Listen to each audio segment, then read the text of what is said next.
WhatsApp guys, I hope you are doing well. I am Veer, welcome to study IQ। देखिए, ये आप में से एक स्टूडेंट ने नीचे कमेंट बॉक्स में शेयर की थी, काफी शानदार कोटेशन है कि अगर आपको लाइफ में सक्सेस मिलने में डिले हो रही है तो आपको परेशान नहीं होना है। क्यों? क्योंकि पिरामिड बनाने में बहुत ज्यादा टाइम लगता है और एक नॉर्मल सी बिल्डिंग बनाने में जरा सा टाइम लगता है। देखिए, लाइफ में अगर कुछ अच्छा करना है, अच्छा कुछ पाना है, तो उसके लिए टाइम देना ही देना पड़ेगा। आप लोग देख सकते हैं, अगर आप किसी छोटे एग्जाम की तैयारी कर रहे हैं तो उसके लिए थोड़ा टाइम देकर ही काम चल जाएगा, लेकिन अगर बड़े एग्जाम की तैयारी कर रहे हैं तो ज्यादा टाइम देना पड़ेगा। तो उसी तरीके से आप लोग समझ सकते हैं, हर एक आदमी का, हर एक इंसान का लेवल अलग होता है, अंडरस्टैंडिंग कैपेबिलिटी अलग अलग होती है। तो कभी भी अपनी कैपेबिलिटी को किसी के साथ में कंपेयर मत कीजिए। किसी एरिया में आप काफी अच्छे होंगे और किसी एरिया में सामने वाला काफी अच्छा होगा।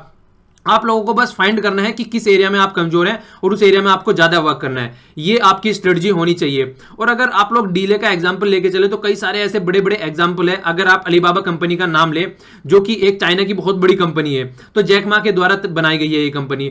तो ये उन्होंने काफी लेट उम्र में आके उन्होंने बनाई है। आप लोग कह सकते हैं बुढ़ापे में उसको आगे बनाया गया है। और आज की डेट में वो कंपनी कहां खड़ी है आप लोग सभी समझ सकते हैं, जो भी इस कंपनी के बारे में जानते हैं। इसी तरीके से अगर अब्राहम लिंकन सर का एग्जांपल लेके चलिए तो उनको भी देख लीजिए। उनको सक्सेस मिली, कितनी ग्रांड सक्सेस मिली, वो प्रेसिडेंट बने अमेरिका के लास्ट में आगे। तो सक्सेस अगर आपकी बड़ी है तो टाइम भी ज्यादा ही लगेगा। तो ज्यादा टाइम लग रहा है उसको लेके परेशान मत होइए, लेकिन और खुश हो जाना चाहिए आप लोगों को कि मुझे एक बड़ी सक्सेस मिलने वाली है। ओके, तो आज 20 जुलाई है। देख लेते हैं कौन कौन से द हिंदू के आर्टिकल हम लोगों को डिस्कस करने हैं। ये यहाँ पर स्टडी IQ के पेन ड्राइव और टैबलेट के कोर्सेज अवेलेबल हैं यहाँ पर इन सब एग्जामों के लिए, और यूपीएससी के लिए भी अवेलेबल है। यहाँ पर यूपीएससी के जो कोर्स बनाए गए हैं वो गौरव सर के द्वारा, महिपाल सर के द्वारा और भूमिका मैम के द्वारा बनाए गए हैं। इन पर अभी डिस्काउंट भी चल रहा है 5000 का, और दूसरे एग्जामों पर चल रहा है 30% का डिस्काउंट। अगर इनसे रिलेटेड आपके माइंड में कोई भी डाउट या क्वेरी हो तो आप लोग यहाँ पर कॉन्टैक्ट कर सकते हैं। ओके, देखिए, मैं एक माइंड में आपकी क्लियरिटी लाना चाहता हूं। मुझे बहुत सारे SMS मिलते रहते हैं कि मैंने भी कोई पेन ड्राइव का कोर्स बनाया है क्या। मुझे बहुत सारे SMS मिलते रहते हैं इससे रिलेटेड। तो मैं किसी भी पेड कोर्स से कनेक्टेड नहीं हूं। तो आप लोगों के माइंड में क्लियरिटी कर देना चाहता हूं, मैं कोई भी पेन ड्राइव का कोर्स नहीं बना रहा हूं, पर जो भी कोर्स बनाए जा रहे हैं वो काफी अच्छी फैकल्टियों के द्वारा बनाए गए हैं। ओके, तो ये आपके माइंड में क्लियरिटी होनी चाहिए। तो आइए आज का आर्टिकल देख लेते हैं। ये वाला फर्स्ट आर्टिकल है, मायावती जी ने जो है राज्यसभा से इस्तीफा दे दिया, उसके बारे में है। एक ड्रामा बताया जा रहा है यहाँ पर, जिस तरीके से उनका इस्तीफा निकल के आया। तो देखिए, हमारे पॉलिटिकल एंगल है तो हमारे किसी काम का नहीं है। ये वाला जो नीचे वाला आर्टिकल है ये है तेहरान से रिलेटेड, जिसको तेहरान किसी कैपिटल है ईरान की। तो इस वाले आर्टिकल को हम लोग देखते हैं अभी एक बार। देखिए, अभी हमने कल भी एक न्यूज एनालिसिस में एक आर्टिकल डिस्कस किया था जिसमें डोनाल्ड ट्रंप के बारे में मैंने आप लोगों को बताया था। एक्चुअली चल क्या रहा है, एक बार मैप देख लीजिए आप लोग। यहाँ पर ये हो गया यहाँ पर ईरान, ठीक है ना, इसकी कैपिटल हो गई यहाँ पर तेहरान। थोड़ा सा इसको अगर आप यहाँ पर देखना चाहें तो क्लियरिटी करना चाहें इंडिया के रेस्पेक्ट में, तो ये हो गया ईरान और ये हो गया इंडिया। तो यहाँ से इसको कंपेयर कर सकते हैं आप। तो यहाँ पर जो है तेहरान की बात की जा रही है, ईरान की बात की जा रही है। बात क्या की जा रही है, जो यहाँ पर ट्रंप जी हैं उनका पहले से ही रवैया क्या रहा है, ईरान के खिलाफ उनका बहुत सख्त रवैया रहा है, खासकर मुस्लिम कंट्री को लेके। क्यों? क्योंकि वो जो सपोर्ट करते हैं वो इजराइल को सपोर्ट करते हैं, और इजराइल जो है हमेशा ईरान जैसी कंट्रियों से चिढ़ता है बहुत ज्यादा। तो कंडीशन क्या है, ये चाहते हैं कि यहाँ का एक्चुअली जो अभी इनके साथ में एक पीस प्रोसेस चल रहा था, तो न्यूक्लियर एग्रीमेंट चल रहा था वो। तो न्यूक्लियर एग्रीमेंट में एक साइड में अमेरिका था और अमेरिका के साथ में और भी कंट्री थी, ठीक है ना। तो जैसे P5 वाली कंट्री हो गई, और भी कई सारी कंट्री थी यहाँ पर, जर्मनी हो गया, ठीक है ना, रसिया हो गया। तो ये सारी कंट्री मिलकर, फ्रांस हो गया, यूके हो गया, तो ये सारी कंट्रियों ने मिलकर क्या किया था कि यहाँ पर जो न्यूक्लियर का ये प्रोग्राम चला रहे थे कि न्यूक्लियर बम बनाने के लिए, तो उस प्रोग्राम को इन्होंने रोकने की कोशिश की। तो उसके लिए इन्होंने नेगोशिएशन किया, पीस प्रोसेस चलाया गया यहाँ पे। तो जो पीस प्रोसेस चलाया गया यहाँ पे, वो पीस प्रोसेस ओबामा जी के द्वारा चलाया गया। तो उन्होंने बोला कि अगर आप ये अपना जो न्यूक्लियर बम बनाने की जो आपने जिद पकड़ रखी है, अगर आप उसको छोड़ देते हैं तो हम क्या करेंगे, आपके ऊपर जितने भी सैंक्शन लगा रखे हैं इकोनॉमी से रिलेटेड या दूसरे वर्ल्ड में ट्रेड से रिलेटेड, और भी किसी भी तरीके का सैंक्शन अगर आपके ऊपर हमने जो भी लगा रखा है, हम उसको ढील कर देंगे, हम उसको छोड़ देंगे। एक्चुअली ये हुआ क्या था, ये हुआ इसलिए था क्योंकि जो रूहानी साहब जो आज की डेट में ईरान के प्रेसिडेंट है, जब वो चुन के आए तो उन्होंने नेगोशिएशन करने के लिए अपना हाथ आगे बढ़ाया। क्यों? क्योंकि जो पहले वाले लीडर थे वो कंडीशन बहुत ही ज्यादा खराब कर चुके थे और इकोनॉमी बहुत ही ज्यादा डाउन हो चुकी थी। और जब यहाँ पर प्रेसिडेंट के इलेक्शन हुए तो रूहानी जी चुन के आए। तो रूहानी जी ने सोचा, देखिए सबसे बड़ी बात क्या होती है, अगर इकोनॉमी सही है तो फिर सोसाइटी सही रहती है। अगर इकोनॉमी गड़बड़ाने लगती है और पैसे का जो यहाँ भी करेंसी है यहाँ की ईरान रियाल, जैसे यहाँ पर करेंसी है ईरानियन रियाल, तो अगर जिस तरीके से करेंसी की वैल्यू अगर डाउन होने लगती है तो फिर इकोनॉमी डाउन होने लगती है, और इकोनॉमी डाउन होने लगती है तो जनता में रोष आने लगता है। तो जो भी रोष पहले आ चुका था, क्योंकि बहुत सारे सैंक्शन भी इनके ऊपर लगे थे, इवन बहुत सारी कंट्रियों ने इनके साथ में व्यापार करना बंद कर दिया था, इवन इंडिया ने भी बहुत हद तक अपना व्यापार कम कर दिया था, बिल्कुल नहीं कट किया था। हम इनसे ऑयल खरीदते थे, बहुत हद तक हमने कम कर दिया था, क्योंकि हमारे ऊपर भी यूएसए का प्रेशर था। तो वो सारी चीजें देखते हुए तो जो रूहानी जी आए चुन के, रूहानी जी ने क्या काम किया, रूहानी जी ने बोला कि मुझे किसी भी तरीके से डील साइन करनी है, हम न्यूक्लियर एग्रीमेंट पे आगे बढ़ेंगे और हम जो न्यूक्लियर बम बनाने की प्रक्रिया को आगे नहीं बढ़ाएंगे, ठीक है, हम पीस प्रोसेस के लिए न्यूक्लियर जो एनर्जी है उसका यूज करेंगे ओनली। तो वो एग्रीमेंट साइन किया गया। तो वो एग्रीमेंट एक मतलब सीधे स्वभाव में जो डोनाल्ड ट्रंप जी हैं उनको अच्छा नहीं लग रहा था। उन्होंने अपने कैंपेन के दौरान भी उसको क्रिटिसाइज किया खूब। तो आज की डेट में उन्होंने क्या बोला, आज की डेट में अब उन्होंने क्या किया, ये आर्टिकल न्यूज में क्यों है, ये इसलिए है क्योंकि उन्होंने क्या किया है, ईरानियन पीपल पे सैंक्शन लगा दिए। उन्होंने बोला कि ईरान का जो एग्रीमेंट हमने साइन किया था वो तो सही चल रहा है, पर लेकिन वो मिसाइल बनाने की तरफ और भी ज्यादा अग्रसर हो रहे हैं। तो उन्होंने क्या किया, ये इस तरीके के उन्होंने अपने बातें बोलते हुए उन पर और ज्यादा सैंक्शन लगा दिए। ये तो सैंक्शन तो लगा ही लगाए रहे हैं। सऊदी अरेबिया की विजिट पर गए वो, तो सऊदी अरेबिया की विजिट पर जाकर बोला कि आप भी ईरान को आइसोलेट कर दो। तो इस तरीके की बातें वो बोल रहे हैं। तो खुद तो कर रहे हैं, दूसरों को भी सपोर्ट कर रहे हैं ईरान को आइसोलेट करने के लिए। तो ये तो सीधी सीधी बात हो गई। देखिए अफगानिस्तान में वैसे इतनी ज्यादा प्रॉब्लम बनी हुई है, पाकिस्तान को आप लोग समझते हैं किस तरीके की कंडीशन रहती है। अफगानिस्तान में ये बोला जाता है बहुत सारे आर्टिकलों के द्वारा कि पाकिस्तान अफगानिस्तान को मतलब अफगानिस्तान में जितनी भी टेररिस्ट एक्टिविटी होती है उनको सपोर्ट करता है। तो अगर वो चाहते हैं कि इस एरिया में शांति बनी रहे तो उनको कुछ तो इनके साथ में कोलैबोरेट करके चलना पड़ेगा। क्योंकि देखिए अगर रूहानी जी का क्या मानना है, देखिए रूहानी जी हमेशा वेस्टर्न कंट्री के फेवर में रहते हैं। वो बोलते हैं कि कोई नहीं, अगर आप हमारे ऊपर सैंक्शन हटा रहे हैं तो हम अपनी इकोनॉमी को प्रॉपर वे में आगे बढ़ा सकते हैं। ये रूहानी जी का मानना है और इसी के बेस पे ये प्रेसिडेंट चुनकर भी आए हैं फिर से, ठीक है। तो रूहानी जी का पर्पज ये है। पर लेकिन अगर वेस्टर्न कंट्री इनके ऊपर सैंक्शन लगाएगी तो फिर से क्या होगा, यहाँ की जो खुद की पॉपुलेशन है रूहानी जी की, वो इनको अपोज करने लगेगी कि वो तो आपको थप्पड़ मारे जा रहे हैं और आप हैं कि फिर भी उनको दूसरा कानून की तरफ को कर दे रहे हैं कि दूसरे कान पर भी थप्पड़ मारिए। तो इस तरीके की एक्टिविटी नहीं होनी चाहिए, ठीक है। तो वेस्टर्न कंट्री को भी इनका सपोर्ट देना चाहिए। पर लेकिन एक एंगल और निकल के आता है यहाँ पे। एक साइड में तो हो गया अब यूएसए, ठीक है, और दूसरी साइड में हो गई दूसरी सारी कंट्री जो कि यूरोपियन यूनियन की कंट्री है। तो यूरोपियन यूनियन की कंट्री इनके साथ में ट्रेड बनाना चाहती है। तो अगर ये आज की डेट में चाहे भी जो ये इशू चल रहा है न्यूक्लियर एग्रीमेंट से रिलेटेड, यूएसए अकेला चाहे भी तो उसको कैंसिल नहीं कर सकता, क्योंकि ये बायलैटरल इशू नहीं है, ये यूएसए और ईरान के बीच का इशू नहीं है। 7 कंट्री मिलकर यहाँ पर टोटल इन्होंने साइन किया है।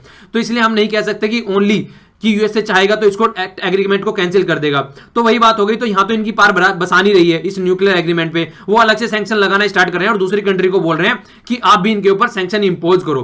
तो इस तरीके की हरकतें डोनाल्ड ट्रंप जी के द्वारा की जा रही है। देखिए इनकी हरकतों के बारे में तो कुछ बोला नहीं जा सकता है, क्योंकि स्टार्टिंग से हम देख रहे हैं एक कार्टून पहले था जो नॉर्थ कोरिया में था और एक आप इनको बोल सकते हैं, एक अलग ही दुनियादारी इनकी चल रही है। तो इस तरीके की एक्टिविटी निकल कर आ रही है। तो क्या बोला जा सकता है इनके, जो आज बोलते हैं कि हम पहले, इन्होंने क्या बोला, अफगानिस्तान से हम अपनी सारी आर्मी हटा लेंगे, अफगानिस्तान में हमारा कोई इंटरफेयर नहीं करेंगे। कुछ दिनों बाद में आगे बम गिरा दिया, कुछ दिनों पहले बोलते हैं कुछ और कुछ दिनों पहले पलट जाते हैं, इमोशनल हो गए। तो इस तरीके की इनकी एक्टिविटी चलती रहती है। तो इनके बारे में कुछ भी बोलना और समझना कुछ नहीं कहा जा सकता फिक्स तौर पर कि क्या ये करना चाहते हैं। तो आप लोगों को क्या करना चाहिए, बस एक माइंड में क्लैरिटी रखिए कि आर्टिकल क्या है, किससे रिलेटेड है। तो ये हो गया यहाँ पे पर्शियन गल्फ, ये हो गया गल्फ ऑफ हार्मुज। तो आप लोगों को पता होना चाहिए ईरान के नीचे, और काफी न्यूज में भी रहता है। और ये हो गया गल्फ ऑफ ओमान। तो जो ये स्टेट ऑफ हार्मुज है यहाँ पर, ये दोनों को कनेक्ट करता है, किसको, पर्शियन गल्फ को और गल्फ ऑफ ओमान को। तो इस तरह के क्वेश्चन भी कई बार पूछ लिया जाता है, और खासकर जो एरिया न्यूज में बहुत ज्यादा रहता है उसमें बहुत सारे क्वेश्चन आते हैं। और ये तो वैसे ही कतार को लेकर इतना ज्यादा न्यूज में है, तो एरिया का आप लोगों को पता होना चाहिए। जो यहाँ पे ये वाला आर्टिकल है, ये है, आप लोगों ने नाम सुना होगा, वर्ड भी सुना होगा कई बार, एनजीओ। इनको बोलते हैं नॉन गवर्नमेंट ऑर्गेनाइजेशन, ठीक है ना। तो ये नॉन गवर्नमेंटल ऑर्गेनाइजेशन होती है। ये क्या करती हैं, ये अपना जो भी काम धाम होता है, जो भी किया जाता है इनका, ये नॉन गवर्नमेंटल मतलब गवर्नमेंट से कनेक्टेड नहीं होता है। इनको चंदा दिया जाता है बाहर से और ये उसके बेस पे काम करती है। ये किसी भी तरीके की एनजीओ हो सकती है, मतलब हो सकती है इन्वायरमेंट से रिलेटेड, मतलब इन्वायरमेंट का डिग्रेडेशन हो रहा है, बहुत ज्यादा पॉल्यूशन हो रहा है, पेड़ कट रहे हैं, तो उसके खिलाफ कोई एनजीओ बना सकते हैं। एजुकेशन से रिलेटेड हो सकती है, उसके खिलाफ कोई एनजीओ बना सकते हैं। तो अलग अलग सोसाइटी में इतने सारे इशू रहते हैं, तो किसी को भी लेकर कोई भी एनजीओ बनाई जा सकती है। तो यहां पर आज की डेट में हमारी गवर्नमेंट क्या कर रही है, बहुत सारी एनजीओ जो एनजीओ है उनके लाइसेंस कैंसिल कर रही है, ठीक है। गवर्नमेंट का क्या तर्क है इसको लाइसेंस कैंसिल करने में, गवर्नमेंट का यह तर्क है कि जो एनजीओ होती हैं, जिस तरीके से मान लीजिए आज की डेट में क्या किया, जो हमारे जो रोड और हाईवे थे उनके आसपास में हमने क्या किया, 500 मीटर की रेंज पे हमने शराब बंद कर दी, ठीक है ना। तो एनजीओ क्या करती है, एनजीओ मतलब जो बाहर से फंडिंग दी जाती है, ये माना जाता है कि बाहर से इनको फंडिंग मिलती है अच्छी खासी, और अगर हम गवर्नमेंट कोई स्टेप ले रही है तो ये क्या करती है, पैसे देके दूसरे आदमी को सोसाइटी में क्या करती है, ये प्रोटेस्ट स्टार्ट करवा देते हैं। इसी तरीके से जम्मू और कश्मीर में भी कई तरीके की इस तरीके की एनजीओ का नाम आता है निकल निकल के, कि वहां पर जो पत्थर फेंकने वाली बात होती है आर्मी के ऊपर, तो वो काम कराया जाता है। जो एनजीओ होती है उनको पैसे मिलते हैं बाहर से, फॉरेन फंडिंग मिलती है और उस तरीके से यूज करती है। मतलब एक तरीके से सोसाइटी में अनरेस्ट करने के लिए एनजीओ का यूज किया जाता है, ये गवर्नमेंट का तर्क है। पर लेकिन राइटर जो है लिखने वाले, वो कंप्लीटली क्रिटिसाइज कर रहे हैं गवर्नमेंट के इस तर्क को। वो बोल रहे हैं कि देखिए एनजीओ जो होती है एक ऐसे पिछड़े तबके की आवाज उठाती है जिसको गवर्नमेंट नहीं देखती है, एक ऐसी बातें निकाल के लेके आती है जिसको गवर्नमेंट कंप्लीटली इग्नोर करके चलती है।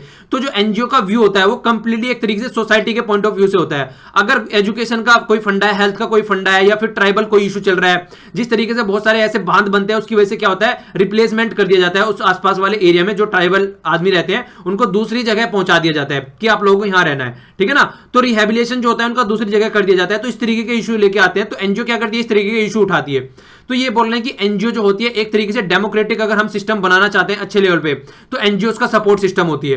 तो डेमोक्रेटिक सिस्टम का सपोर्ट सिस्टम होती है। और गवर्नमेंट जिस तरीके के तर्क देकर ये एनजीओ पर बैन लगा रही है, ये बिल्कुल भी सही नहीं है। इस तरीके तो हम अपनी डेमोक्रेसी पे बैन लगा रहे हैं, अगर कोई आवाज उठा रहा है हम उस पर बैन लगा रहे हैं। इस तरीके तो हम फंडामेंटल राइट छीन रहे हैं लोगों का कि अपनी आवाज उठा सके। वो प्रोटेस्ट करना, आसानी से प्रोटेस्ट करना अलाउ है, ठीक है ना। एक साइलेंट, अगर एक आप लोग बोल सकते हैं कोई एग्रेसिव नहीं दिखा रहे हैं, नॉर्मल एक प्रोटेस्ट, आप साइलेंट प्रोटेस्ट अगर कर सकते हैं तो उस पर कोई प्रॉब्लम नहीं है।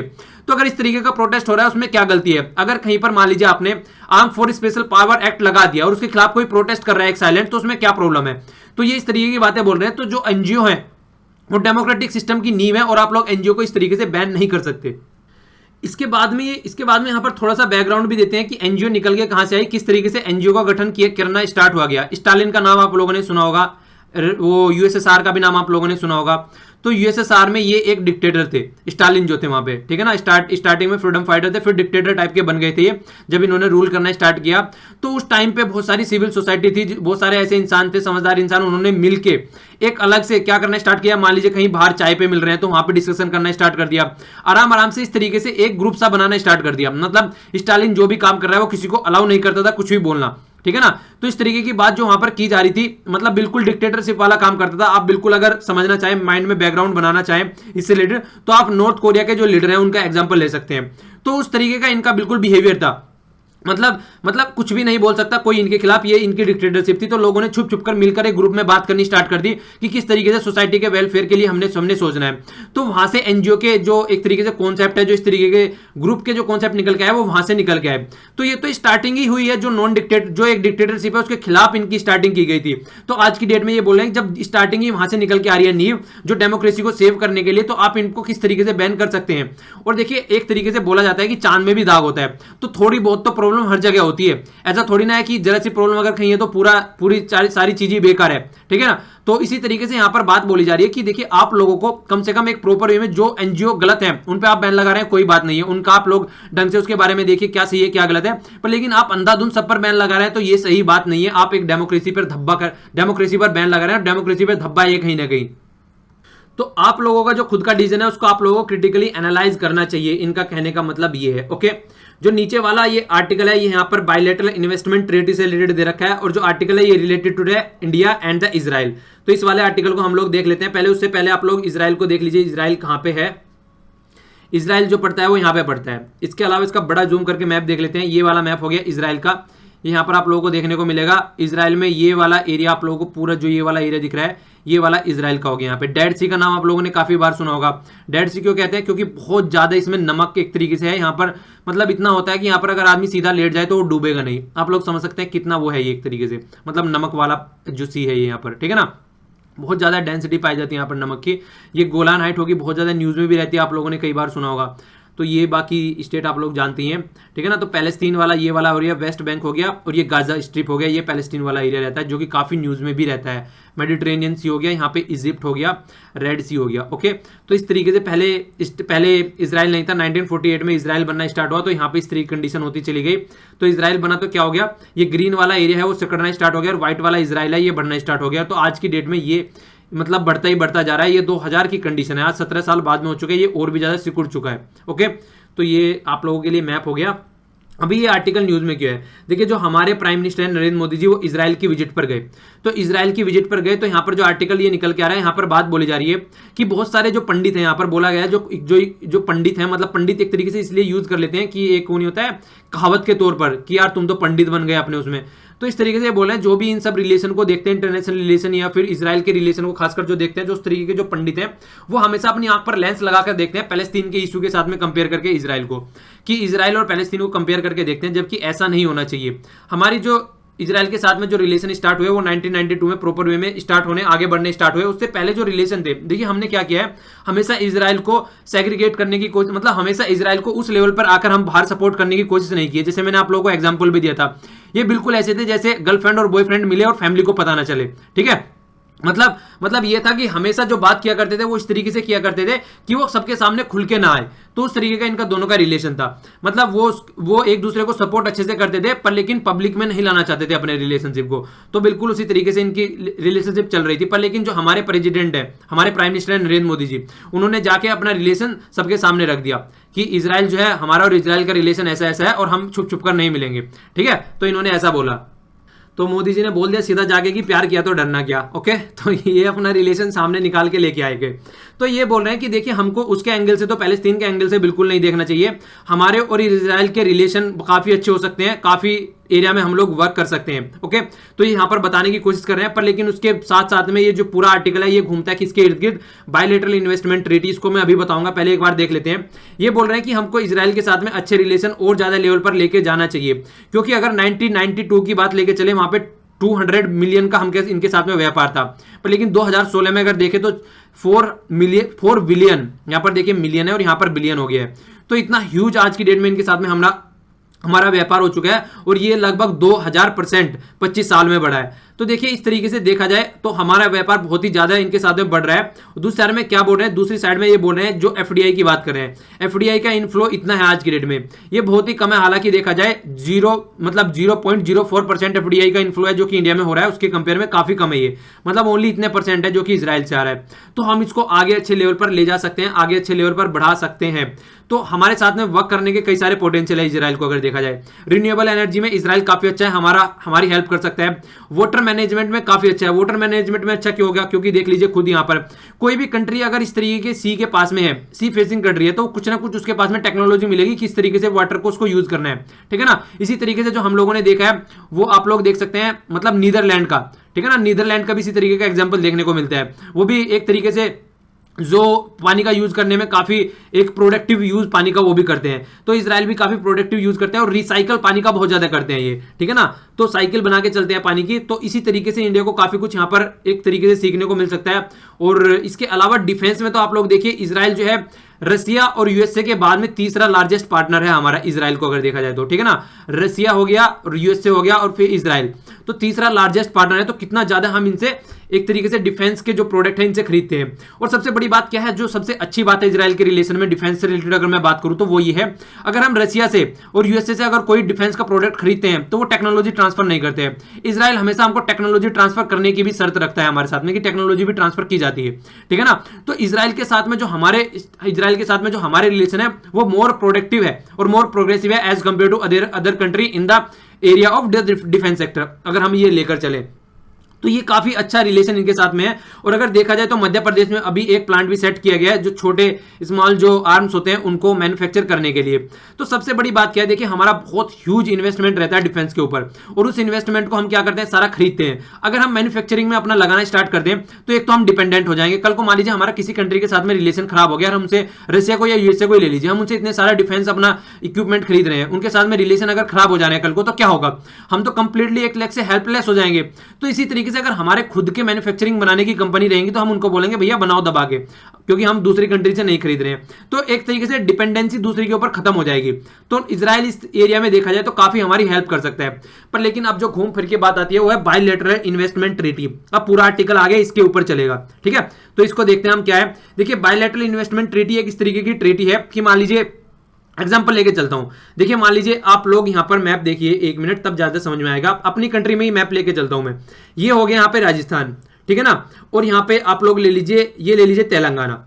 अगर मान लीजिए दो कंट्री है, ये राजस्थान एक अलग कंट्री है, तेलंगाना एक अलग कंट्री है। अगर राजस्थान से तेलंगाना में कोई प्रोडक्ट बेचने आ रहा है यहां पर, ठीक है ना, और तेलंगाना से राजस्थान में कोई प्रोडक्ट बेचने जा रहा है यहां पर, सॉरी, तो यहां पर देखिए क्या होता है, दोनों तरफ से अगर कोई भी कंपनी आ रही है, यहां से इसकी कंपनी यहां पर आ रही है और इनकी कंपनी यहां पर आ रही है, तो राजस्थान वाली कंपनी तेलंगाना वाली कंपनी को और तेलंगाना वाली कंपनी राजस्थान वाली कंपनी को ये मतलब एक तरीके से ट्रस्ट दिलाएगी, ये विश्वास दिलाएगी कि आपकी कंपनी आके यहां पर कोई भी एक इस तरीके का सेग्रीगेशन फेस नहीं करेगी, जिस तरीके का मान लीजिए नॉर्मल अगर यहाँ की कंपनी यहां पर यहाँ की कंपनी नमक बनाती है राजस्थान की, वो यहाँ पर नमक बेच रही है, आगे यहाँ की कंपनी भी नमक बनाती है, तो इनके दोनों को प्रोडक्ट में कोई ऐसा नहीं है कि डिफरेंशिएट किया जाएगा, जितना प्रोडक्ट इनका बेचा जा रहा है उतना ही उस तरीके का बेचा जाएगा, और अलग से इनकी कंपनी के ऊपर कोई टैक्स भी नहीं लगाया जाएगा, ठीक है ना। तो अगर टैक्स भी लगाया जा रहा है, अगर कोई इस तरीके का टैक्स भी निकल के आ रहा है, तो उनके जो टैक्स के जो रिलेशन है उनको अच्छे से सोल्व किया जाएगा, ऐसा नहीं है कि अपनी कंपनी को फोकस दिया जाएगा, ठीक है। तो इस तरीके से बात करके चलते हैं, मतलब अगर यहां की कंपनी यहां आ रही है और यहां की कंपनी यहां आ रही है, तो दोनों की कंपनी को प्रोटेक्ट किया जाएगा, कहने की बात ये है, ठीक है। तो ये होती है बायलैटरल इन्वेस्टमेंट ट्रीटी।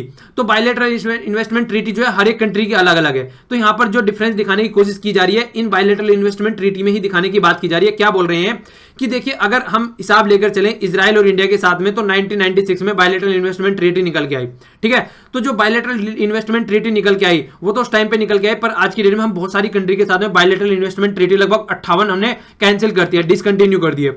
हम ये डिसकंटिन्यू क्यों कर रहे हैं, क्योंकि देखिए अगर मान लीजिए हम क्या करते हैं, हमारी बायलैटरल इन्वेस्टमेंट ट्रीटी क्या करती है कि हम क्या करते हैं, अब यहां पे समझिए, इजराइल हो गया यहां पर, ये हो गया इंडिया, तो हम क्या करते हैं, मान लीजिए कोई इजराइल की कंपनी इंडिया में आ रही है, तो अगर उसको कोई प्रॉब्लम हो रही है तो हम ये चाहते हैं कि वो प्रॉब्लम, उसकी सॉल्यूशन जो निकले वो कहां पर निकले, वो हमारे ही कोर्ट के द्वारा निकले, ना कि इंटरनेशनल कोर्ट ऑफ जस्टिस में जाए। इंटरनेशनल कोर्ट ऑफ जस्टिस कहां पे है ये आप लोग कमेंट बॉक्स में बताइए, और कहां पे इसका हेडक्वार्टर है, ठीक है ना, कहां पे है ये, कितना हेडक्वार्टर और उसमें जज कितने होते हैं ये भी बताइए।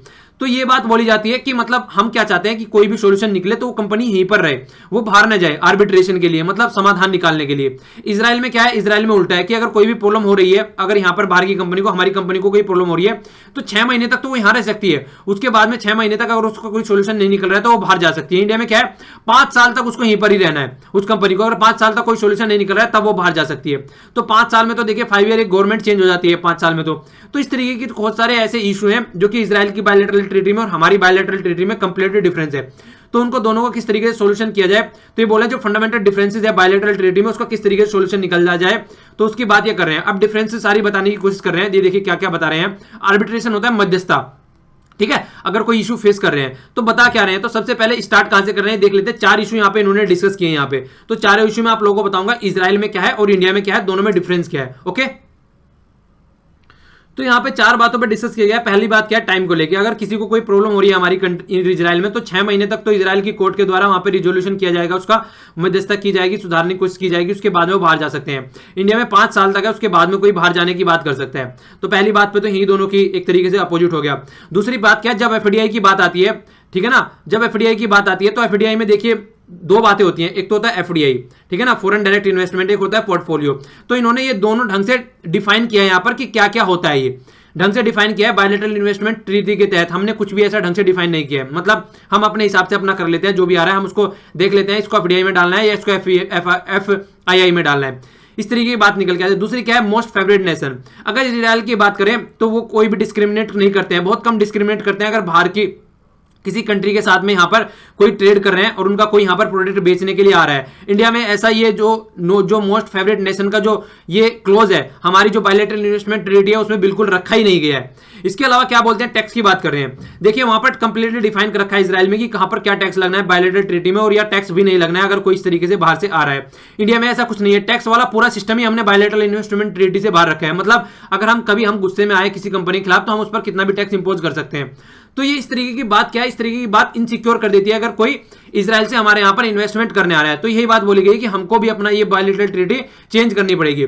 वर्ल्ड इन्वेस्टमेंट रिपोर्ट, अगर United nation conference trade development के हिसाब से अगर देखा जाए तो जो टैक्स रिलेटेड जो इशू है, ठीक है ना, जो फॉरेन इन्वेस्टमेंट को एक तरीके से कंसर्न आता है उनके माइंड में निकल के, तो ये हमको बायलैटरल इशू के तहत ही सोल्व करना चाहिए, जिस तरीके से इजराइल करके चलता है। तो दोनों में अगर कंफर्ट जोन बनाना है तो नट एंड सेल में जो कंक्लूजन निकल के वो ही आता है, अगर देखिए इस तरीके की और प्रोटेक्शन अगर बाहर से मान लीजिए कोई कहीं पे इन्वेस्टमेंट करने आ रहा है तो तभी करने आएगा जब उसको सिक्योरिटी दिखे। अगर उसको सिक्योरिटी नहीं दिख रही है तो वो क्यों अपना पैसा यहां पर बात करने आएगा, जाकर किसी और कंट्री में इन्वेस्टमेंट करेगा। तो अगर हम चाहते हैं कि इजराइल के साथ में हमारे रिलेशन अच्छे बढ़े, इजराइल से हमारे यहाँ पे इन्वेस्टमेंट ज्यादा है और इजराइल हमारा पार्टनर, अच्छे वाला पार्टनर बन के रहे, हर एक एरिया में टेक्नोलॉजी ट्रांसफर हमको करता रहे, तो हम लोगों को ये बायलैटरल जो इन्वेस्टमेंट ट्रीटी वाले इशू है इस तरीके के इशू को सोल्व करके चलना पड़ेगा। ये बात यहां पर बोली जा रही है। आप लोग बताइए अगर आप लोग क्या सोचते हैं, आप लोग पैलेस्टीन के इशू को लेकर क्या सोचते हैं अपने माइंड में, पहले भी डिस्कस कर चुका हूं कई आर्टिकल, और इजराइल के इशू को क्या लेकर चलते हैं, हमको किस तरीके से इनके साथ में ट्रेड को आगे बढ़ाकर चलना चाहिए।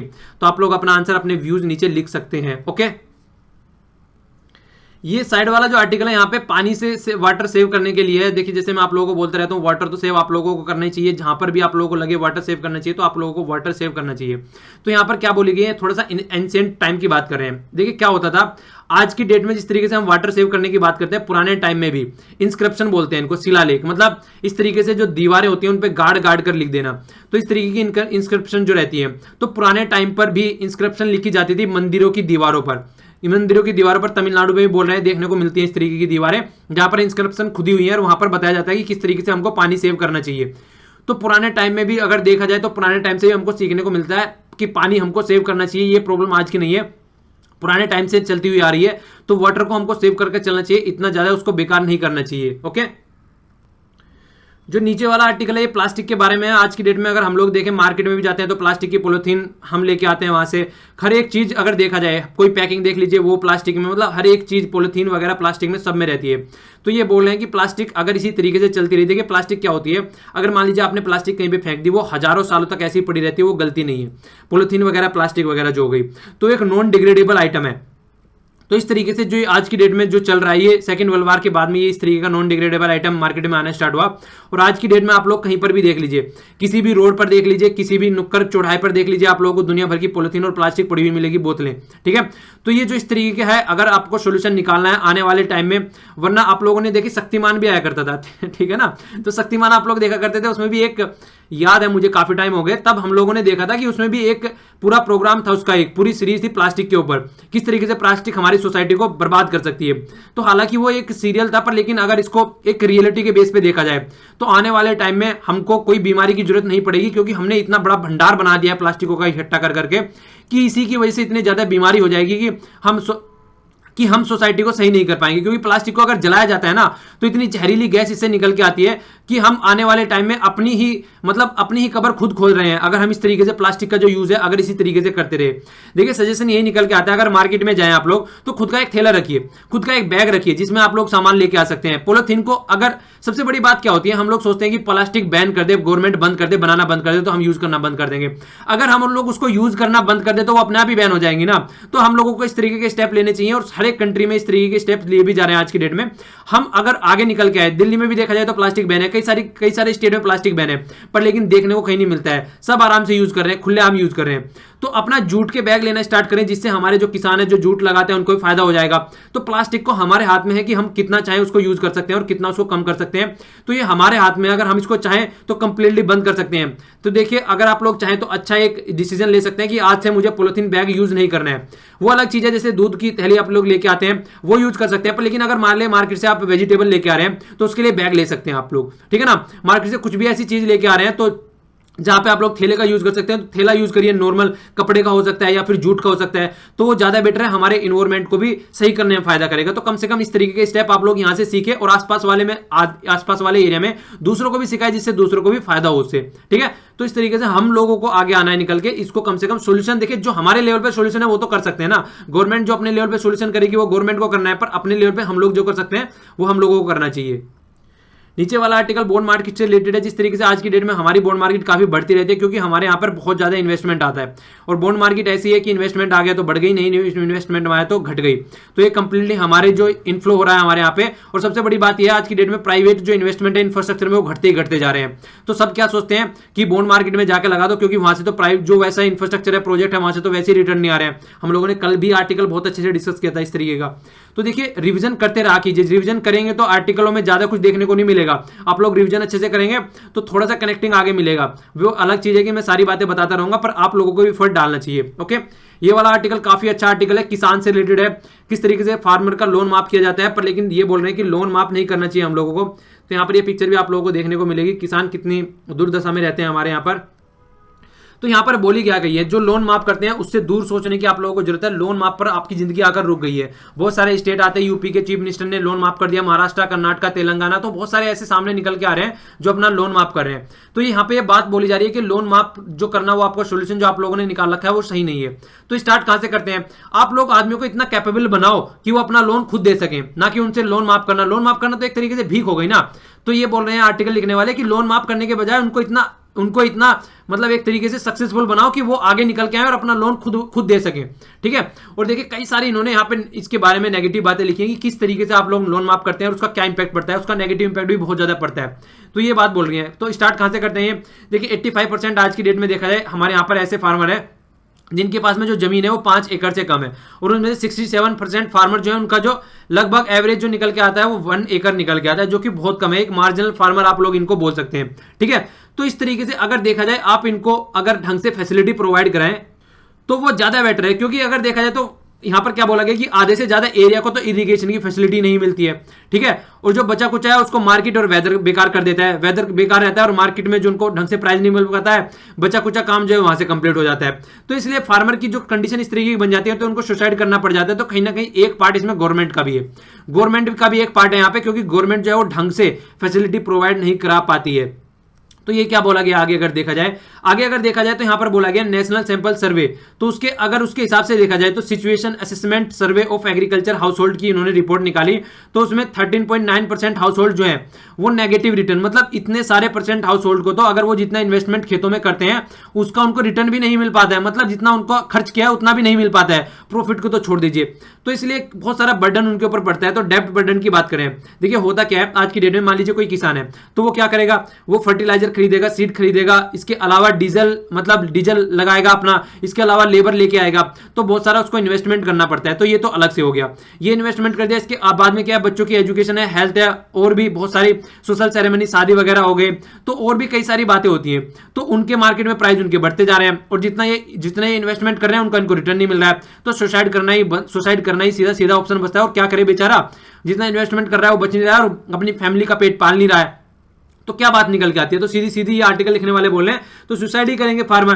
तो आप लोग ऊपर से रही सही काम आप पूरा कर देते हैं। मध्य प्रदेश, महाराष्ट्र, पंजाब, कर्नाटक ने अभी लोन माफ करने की बात की गई, तो डिस्ट्रेस फार्मरों का लोन माफ कर रहे हैं, तो कुछ हद तक ये लोन माफ कर सकते हैं, सबका लोन माफ थोड़ी ना कर पाएंगे। बहुत से ऐसे फार्मर है जिन्होंने खुद ने अपनी सेविंग खर्च कर अपनी एग्रीकल्चर में लगाया और उनको मार्केट में उनको प्राइस नहीं मिल रहे हैं, तो उनका क्या होगा। आप लोग लोन तो माफ कर दिया, कुछ का आपने माफ कर दिया। लोन माफ करने को ये नेगेटिव तरीके से देख रहे हैं, कई तरीके से क्या देख रहे हैं, ये इस तरीके से देख रहे हैं, देखिए बहुत कम फार्मर का आप लोन माफ कर सकते हैं, सबका आप लोन माफ कर ही नहीं कर सकते हैं। तो मान लीजिए बहुत कम का लोन माफ हुआ, एक तो ये बात होगी। दूसरी बात, बहुत से अपनी सेविंग खुद से बोरोइंग लेके, जो कि बैंक से लोन नहीं लेते हैं, वो इस तरीके से इन्वेस्ट करते हैं उसमें, तो उनको रिटर्न नहीं मिलेगा, वो तो बर्बाद हो जाएंगे। अपनी सेविंग भी लगा दी और बैंक से वो लोन नहीं ले रहे हैं, जो उनको लोन भी माफ कर दिया जाए तो उनका क्या होगा। एक ये भी बात निकल के आती है, बैंक से लोन बहुत कम फार्मर लेते हैं, बहुत सब तो इधर उधर से लोन ले लेते हैं, तो वो बात निकल के आती है। तो मल्टीपल लोन एक तो इनके ऊपर हो गया, इसके अलावा इनको कुछ रिटर्न नहीं मिल रहा है, तो कई सारी कंडीशन इनके सामने हो जाती है, इनके फैमिली मेंबर भी प्रॉब्लम में पड़ जाते हैं। ठीक है ना, इसके अलावा इसका नेगेटिव भी चीजें क्या है, बहुत सारी ऐसी फैमिली रहती है जो कई कई तरीके के लोन ले लेती है। मतलब एक किसान ने अपने घर में एक बीवी के नाम पे ले लिया, दूसरे बच्चों के नाम पे ले लिया, दूसरे भाई के नाम पे ले लिया, तो उनके मल्टीपल लोन हो जाते हैं, तो उनके मल्टीपल लोन माफ हो गए। मतलब जो पढ़े लिखे किसान है ढंग से लोन की डेफिनेशन ढंग से समझते हैं, तो उसका गलत फायदा भी उठाते हैं। ओके, इसी तरीके से ये बात बोल रहे हैं कि उसका नेगेटिव यूज भी होता है। इसके आगे क्या बोल रहे हैं, इसके आगे ये बोल रहे हैं कि देखिए बहुत सारे ऐसे होते हैं जो एग्रीकल्चर लेबर है, उनको इसमें रखा ही नहीं गया, उनको अलग ही रख दिया आप लोगों ने उठा के। बैंकिंग सिस्टम पे जिस तरीके का इंपैक्ट डालता है वो बात निकल के आती है। और beneficiary were not eligible either डेब्ट वेवर और डेब्ट रिलीफ, जो बेनिफिशियरी होते हैं उनकी बात यहां पर बोली गई है। तो देखिए ये लोन जो माफ करने वाला आपका कंडीशन निकल के आती है, वो किसी भी अगर डायमेंशन में देखा जाए आपके ढंग से इंप्लीमेंट नहीं हो पाती है। ठीक है, तो ये बात निकल के आती है। बहुत सारे ऐसे रहते हैं जिनको जरूरत नहीं है, उनको लोन मिल जाता है। तो आप लोगों का जो लोन माफ करने की प्रक्रिया है ये कहीं भी ढंग से साबित होती नहीं दिख रही है, तो आप लोगों को इसके बारे में सोचना चाहिए। सीधी सीधी बात ये निकल के आ रही है। तो स्टेप क्या होता है, आप लोग आगे क्या बोल रहे हैं यहाँ पर कि अगर ये जो आप लोन माफ करने की बात करते हैं, अगर इसको इंफ्रास्ट्रक्चर में, एग्रीकल्चर में इंफ्रास्ट्रक्चर बनाने में आप लोग खर्च करें तो वो ज्यादा बेटर है। एक सस्टेनेबल डेवलपमेंट अगर लेके आए तो वो ज्यादा बेटर है। मतलब क्या होना चाहिए सस्टेनेबल डेवलपमेंट का, इन्होंने क्या बताया यहां पर, देखिए सबसे बड़ी बात ये है कि आइडेंटिफाई करो जो वनरेबल फैमिली है। ऐसे नहीं है किसी को भी उठा के लोन दे दो, आइडेंटिफाई करो वनरेबल फैमिली कौन है जिनको लोन देना चाहिए, ठीक है। इसके अलावा क्या करना चाहिए आपको, जो नॉन फार्म्ड सोर्स है, मतलब जिस तरीके से डेयरी वगैरह लगा लिया या फिर मछली पालन करना स्टार्ट कर दिया, मुर्गी पालन करना स्टार्ट कर दिया, बकरी वगैरह रखना स्टार्ट कर दिया, तो उनको नॉन फार्म एक्टिविटी में से हटाओ उनको, जिससे कि उनकी इनकम ज्यादा से ज्यादा बढ़ सके। टेक्नोलॉजी का उनके पास में ज्यादा यूज करवाओ उनके, जिससे कि उनकी इनकम जो आप लोगों ने बोला है। अच्छा ये बताओ डबल इनकम करने का कब तक इन्होंने जो टारगेट रखा गया वो टारगेट कब का है इनका, तो जो डबल इनकम करने का आपने टारगेट रखा गया वो तभी पर्पस होगा, सक्सेसफुल होगा जब आप लोग ये लोन माफ करने वाले फंडे से निकल के साइड में निकल के आए, ठीक है ना। तो यहां पर क्या बात निकल के आती है, देखिए लोन माफ करना सोल्यूशन नहीं आता है निकल के। टेक्नोलॉजी प्रोवाइड कराओ, टारगेटेड लोन रखो जिसको टारगेटेड देना है, और एक तरीके से इनकी जो लोन को देने के लिए इनको इतना इंप्रूव करो कि ये खुद लोन देने लगे, ना कि लोन माफ किया जाए, क्योंकि बहुत सारे फार्मर खुद से अपनी मेहनत की कमाई से काम करते हैं। तो ये सारी बातें यहां पर निकल के आती है। तो इस पर फोकस देकर चलना चाहिए गवर्नमेंट को, ना कि अपने ऊपर फोकस देकर चलना चाहिए, ओके, कि अपनी वोट के हिसाब से काम करे। आप लोग इसके ऊपर सजेशन दीजिए कि आप लोग क्या चाहेंगे, किस तरीके से सजेशन होना चाहिए, क्या लोन माफ होना चाहिए या फिर इंफ्रास्ट्रक्चर फैसिलिटी अवेलेबल होना चाहिए, और किस तरीके से आप लोग, आपका क्या कंक्लूजन निकल के आएगा इस आर्टिकल के पॉइंट ऑफ व्यू में, आप नीचे कमेंट बॉक्स में लिख सकते हैं अपना व्यू, ओके। नेक्स्ट वाला आर्टिकल है, ये देखिए न्यूज एनालिसिस का हम लोग अब देख लेते हैं क्या ये इक्का दुक्का जो आर्टिकल है। पेज फर्स्ट और पेज 10 पर ये न्यूज है। देखिए जो हमने कल भी डिस्कस किया था कि सुप्रीम कोर्ट की 9 जो जज की बेंच है वो डिस्कस करने जा रही है क्या, कि प्राइवेसी वाला इशू, उसको फंडामेंटल राइट किस तरीके से बनाना चाहिए नहीं बनाना चाहिए। पहले भी तो हमने 2 केस इस तरीके डिस्कस किए थे जब हमारा कॉन्स्टिट्यूशन बना ही था, 1950s के हेरफेर में इस तरीके के इशू निकल के आने लगे थे, तब भी हमने इसको मना कर दिया था। तो आज भी इसको सुप्रीम कोर्ट ने मना कर दिया है। ये बोल रहे हैं कि देखिए अगर इसको इस तरीके का राइट बनाएंगे तो ज्यादा फायदे, ये बोल रहे हैं कि इतना फायदा भी नहीं होगा इसका जिसका नुकसान होगा, क्योंकि ये बहुत ही एक अमोर्फस है, मतलब अनाकार है, इसका कोई आकार नहीं है कि कहां पर इसको इशू को इंप्लीमेंट करना चाहिए। तो कई सारी बातें ऐसी होती है, देखिए फंडामेंटल राइट भी वहां तक ही अवेलेबल होने चाहिए जब तक वो दूसरे के फंडामेंटल राइट को हार्म न करे। अगर मान लीजिए सोसाइटी, अगर मान लीजिए गवर्नमेंट कुछ भी इस तरीके का सोसाइटी के वेलफेयर के लिए स्कीम लेके आ रही है, आधार कार्ड को ले लीजिए, अब कुछ तो इस तरीके के कुछ तो प्राइवेसी वाले इशू ब्रीच होंगे ही होंगे। तो इस तरीके से बोला जा रहा है कि ये इसको इंप्लीमेंट नहीं किया जा सकता, वरना गवर्नमेंट के हाथ बन जाएंगे जो सोशल सिक्योरिटी स्कीम है उनको भी इंप्लीमेंट करने में, ओके। तो right to privacy is not absolute, ये एब्सोल्यूट नहीं बोला जा सकता इसको, और गवर्नमेंट को या लॉ मेकिंग एजेंसी को प्रिवेंट नहीं कर सकते हैं रिस्ट्रिक्शन लगाने से। रीजनेबल रिस्ट्रिक्शन होनी चाहिए, ठीक है ना। अगर रीजनेबल रिस्ट्रिक्शन नहीं रहेगी तो वो फिर नेगेटिव डायरेक्शन में इंपैक्ट डालने लगती है। तो ये हमारे सुप्रीम कोर्ट का डिसीजन निकल के आया इसके ऊपर। आज या कल में हो सकता है इसके ऊपर देखिए आर्टिकल भी आएगा, तब इसको और अच्छे से देख लेंगे, एडिटोरियल आएगा। यहाँ पर मॉब लिंचिंग की बात की गई है। मॉब लिंचिंग क्या होती है, भीड़ हत्या। इस तरीके से अगर किसी ने कुछ गलत काम कर दिया, उसको क्या जाना चाहिए, लेके उसको कोर्ट में जाना चाहिए और तब उसके ऊपर मुकदमा चलना चाहिए और वहां से सोल्यूशन निकलना चाहिए। पर लेकिन क्या करती है, भीड़ मिलकर ही उसको मार देती है या फिर फांसी पे लटका देती है। इसको बोलते हैं मॉब लिंचिंग। तो मॉब लिंचिंग के खिलाफ कानून आना चाहिए। तो minister of state for parliamentary affair जो मुख्तार अब्बास नकवी है, उन्होंने भी इस तरीके की बात बोली है, ये सही नहीं है, ये अगेंस्ट द डेवलपमेंट है। इसके बाद में क्या है, देखिए मानव सुरक्षा कानून, तो ये बात बोली गई है, मानव का, तो मानव सुरक्षा कानून, तो ये एक तरीके का मॉब लिंचिंग को जो प्रोटेस्ट करने वाले हैं, जो national campaign against mob lynching है, उन्होंने एक कानून बनाने की बात की है और बहुत सारी पॉलिटिकल पार्टी ने इसको सपोर्ट भी किया है। कांग्रेस हो गया और भी मार्क्सिस्ट वाली पार्टी होगी, तो उन्होंने सबने सपोर्ट भी किया है। तो इसके ऊपर लॉ बनना चाहिए अगर कोई मॉब लिंचिंग में लिप्त पाया जाता है। देखिए भीड़ क्या होती है, मार के किसी को निकल गई, पता ही नहीं चला कौन था कौन नहीं था। तो इसके ऊपर कुछ ना कुछ तो कानून होना चाहिए, कुछ ना कुछ तो सोल्यूशन होना चाहिए इसका। इसके अलावा क्या है, देखिए जब से हमने मीट पे अपना बैन लगाया, मतलब एक तरीके से जो पशु हैं उनको एक तरीके से कमेले वगैरह जो बंद कर दिए हैं, वहां पर आज की डेट में जो एक्सपोर्ट होता था उस पर बैन लगा दिया, तो उससे हमारा काफी एक्सपोर्ट गिर गया है। तो उसी के बारे में बात कर रहे हैं। देखिए घटता ही घटता जा रहा है। तो ये जो हमारी इंफॉर्मेशन दी गई है, ये कॉमर्स मिनिस्ट्री के द्वारा जो निर्मला सीतारमण जी उन्होंने राज्यसभा में इंफॉर्मेशन दी है कि ये काफी हद तक घटता जा रहा है। खासकर अप्रैल और मई की बात की जा रही है जब से हमने बैन लगाया है मीट एक्सपोर्टर के ऊपर। काफी इंटरेस्टिंग इन्फॉर्मेशन है। कर्नाटक से रिलेटेड, कर्नाटक एक ऐसी कंट्री बनने जा रहा है जहां पे स्टेट फ्लैग निकल के आ रहा है, मतलब खुद का स्टेट का झंडा होगा, जिस तरीके से जम्मू और कश्मीर में निकल के आता है, ठीक है। तो देखिए इस तरीके कहीं भी अपोज नहीं किया जाता है हमारे कॉन्स्टिट्यूशन में कहीं भी कि फ्लैग नहीं होना चाहिए, बस वही है, उस रिस्पेक्ट करनी चाहिए हमको, अपने फ्लैग की रिस्पेक्ट करनी चाहिए, ठीक है। तो वो एक अलग बात बोली गई है। अच्छा ये बताइए जो हमारे फ्लैग का डिजाइन है वो किसके द्वारा, स्टार्टिंग में सबसे पहले जो फ्लैग का डिजाइन दिया गया था वो किसके द्वारा दिया गया था, ठीक है। और जिस तरीके से इंप्रूव होकर आ रहा है ये, तो आपको इसके बारे में थोड़ा सा पढ़िएगा अपने फ्लैग के बारे में, कहने का मतलब इनडायरेक्ट वे में मेरा ये है, ठीक है। तो यहाँ पर जो ये फ्लैग डिजाइन किया गया था ये 1966 में, ठीक है, ये रामा मूर्ति जी के द्वारा डिजाइन किया गया था, जो डेथ हो गई थी इनकी उस टाइम पे इनको डिजाइन किया गया था ये। तो इस फ्लैग को ये इंप्लीमेंट करना चाह रहे हैं, बोले कि कोई जल्दी नहीं है, आराम से इंप्लीमेंट करेंगे। तो कौन सा स्टेट है? कर्नाटक स्टेट, आप लोगों को याद रखना है। यहाँ पे ये इन्फॉर्मेशन दिया है, एग्रीकल्चर कंपोनेंट की बात की गई है एनपीए में, नॉन परफॉर्मिंग एसिड। देखिए नॉन परफॉर्मिंग एसिड के ऊपर चिल्लाते रहते हैं हम, ये एग्रीकल्चर का कंपोनेंट देखिए घटता ही जा रहा है। मतलब जो लोन रहता है ये फार्मर का वो बहुत ही कम है एज कंपेयर टू जो मालवीय टाइप के आदमी लोन लेते हैं। तो इसीलिए तो ये यहाँ डेटा है, आप लोग इसको यूज भी कर सकते हैं। नॉन परफॉर्मिंग एसिड में एग्रीकल्चर का लोन बहुत कम रहता है और जिसको हम नॉन परफॉर्मिंग बोल देते हैं। तो ये तो एक सोचने वाली बात है कि हम लोग चिल्लाते रहते हैं कि नॉन परफॉर्मिंग बन गया, पर लेकिन वो इतना ज्यादा प्रॉब्लम का नहीं है। पेज 10 पर है ये IIIT, ये बोला गया है इसको, इंडियन इंस्टीट्यूट ऑफ इंफॉर्मेशन। तो ये कई सारे institute private public private investment के थ्रू बनाने की बात की गई है, जो हमारे प्रकाश जावड़ेकर जी हैं, ministry of human resource development. तो इन्होंने बोला है कि कई सारे इंस्टीट्यूट बनाने की बात की जाएगी और आने वाले टाइम में इस फील्ड में और ज्यादा जॉब क्रिएट की जाएंगी। ओके, तो ये न्यूज थी यहाँ पर। इसके अलावा क्या बात बोली जा रही है यहाँ पर, अफगानिस्तान में अब तो एक मतलब यूएसए में एक कमेटी थी, तो सीनेट की कमेटी, उन्होंने क्या बोला है कि अफगानिस्तान में जो प्रॉब्लम क्रिएट हो रखी है वहां पे इंडिया को और ज्यादा सपोर्ट करने की जरूरत पड़ेगी। आने वाले टाइम में इंडिया का बिगर रोल रहेगा सपोर्ट करने में, प्लानिंग करने में और सब जोड़ने में। तो क्रिटिकल रोल प्ले करेगा इंडिया आने वाले टाइम में, ठीक है ना। इंडिया का व्यू इस पे थोड़ा डिफरेंट रहता है। इंडिया चाहता नहीं है कि वहां खुल के सबके सामने आए, वो इंडिया थोड़ा साइलेंट सपोर्टर बनना चाहता है वहां पे ऑलवेज। पर लेकिन जो यूएसए है वो अब बोल रहा है कि एक क्रिटिकल रोल प्ले करेगा इंडिया आने वाले टाइम में। पेज 13 पर न्यूज है ओएनजीसी से रिलेटेड। यहाँ पे क्या किया जा रहा है, ओएनजीसी खरीदने जा रही है एचपीसीएल के शेयर। तो ये डिसइन्वेस्टमेंट, देखिए डिसइन्वेस्टमेंट एक आपने पूछा था एक बार कि डिसइन्वेस्टमेंट होता क्या है। अगर गवर्नमेंट अपना कोई भी पार्ट बेच रही है तो उसको डिसइन्वेस्टमेंट बोलते हैं, ठीक है ना। डिसइन्वेस्टमेंट बोलते हैं, जैसे पीएसयू जितने होते हैं, ओएनजीसी, गेल, सेल वगैरह जितने भी उसके पीएसयू होते हैं, अगर उनमें से अपना पार्ट कुछ बेच रही है, ये नहीं है कि 51% बेचना है, 49, जितना भी पार्ट बेच दे उसको डिसइन्वेस्टमेंट बोलते हैं। तो इसको फायदा होगा और जितना टारगेट है लगभग अचीव करने का, लगभग 72,000 करोड़, ठीक है ना, 72,500 करोड़ जो इसका फिजिकल टारगेट है वो भी कहीं ना कहीं अचीव करने में इसको हेल्प मिलेगी गवर्नमेंट को। क्वेश्चन पूछे गए थे प्रोजेक्ट एलिफेंट से रिलेटेड, 1992 में इसको स्टार्ट किया गया था, ठीक है ना। तो ये आप लोगों को याद रखना था। इसके अलावा एशियन इंफ्रास्ट्रक्चर इन्वेस्टमेंट बैंक की मैंने बात की थी, तो AIIB भी बोलते हैं शॉर्ट फॉर्म में, हेडक्वार्टर बीजिंग में है, ठीक है। प्रेसिडेंट वगैरह याद रखो तो याद रख सकते हो, नहीं तो कोई बात नहीं है। जिन लिक्वान, ठीक है ना। लंग्स ऑफ द अर्थ बोला जाता है अमेजन फॉरेस्ट को, आप लोग यहाँ पे देख सकते हैं, ये साउथ अमेरिका का मैप है। अमेजन ये रिवर हो गई, इसके आसपास में जो फॉरेस्ट पाए जाते हैं तो ये उनको लंग ऑफ द अर्थ बोलते हैं। ओके, आज के लिए इतना ही। लेक्चर पसंद आया तो लाइक कीजिए। देखिए देखते तो इतने ज्यादा हैं लेक्चर, देखिए दो काम कीजिए, तो लाइक कीजिए, डिसलाइक कीजिए, कम से कम पता तो चले मुझे लेक्चर पसंद आ रहा है नहीं आ रहा है आप लोगों को। तो कम से कम कमेंट नहीं करते तो लाइक डिसलाइक किया कीजिए और कमेंट में कम से कम आंसर दिया कीजिए आप लोग, ठीक है ना। और शेयर भी कर दिया कीजिए जिससे कि दूसरों का भी फायदा हो।